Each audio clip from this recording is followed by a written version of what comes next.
Hi everyone, this is Who Gets the Glory, and today we're reading Streams in the Desert for June 18th. Lift up the hands which hang down, and the feeble knees, and make straight paths for your feet, lest that which is lame be turned out of the way, but let it rather be healed. Hebrews 12:12 and 13.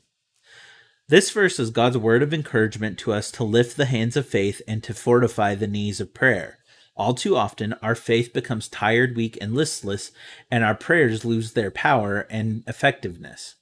The Lord's illustration here is quite compelling. He's pointing out to us that when we become so discouraged and fearful that even one little obstacle depresses and frightens us, we are tempted to walk around it. We would rather take the easy way than face it. Perhaps there is some physical ailment that God is ready to heal, but it requires exertion on our part. The temptation is to find help from someone else or to walk around the obstacle in some other way. We tend to find many ways of walking around the emergencies instead of walking straight through them. So often we are faced with something that frightens or overwhelms us and seek to evade the problem with the excuse, I'm not quite ready for that now. It may require some sacrifice or demand our obedience in some area. Perhaps there is some Jericho we are facing, or we are lacking the courage to help someone else and to pray through his concern with him.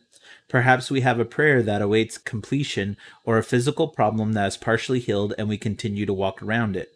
God says, lift up the hands which hang down, and march straight through the flood, and behold, the waters will divide, the Red Sea will open, the Jordan will part, and the Lord will lead you through to victory.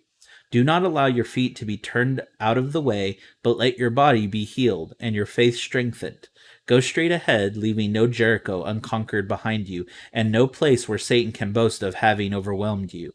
This is a valuable lesson and is extremely practical. How often we find ourselves in this very situation. Perhaps this is where you find yourself today. A.B. Simpson. Pay as little attention to discouragement as possible. Plow ahead like a steamship which moves forward whether facing rough or smooth seas and in rain or shine. Remember, the goal is simply to carry the cargo and to make it to port. Maltby D. Babcock. Thank you for listening, and God bless you.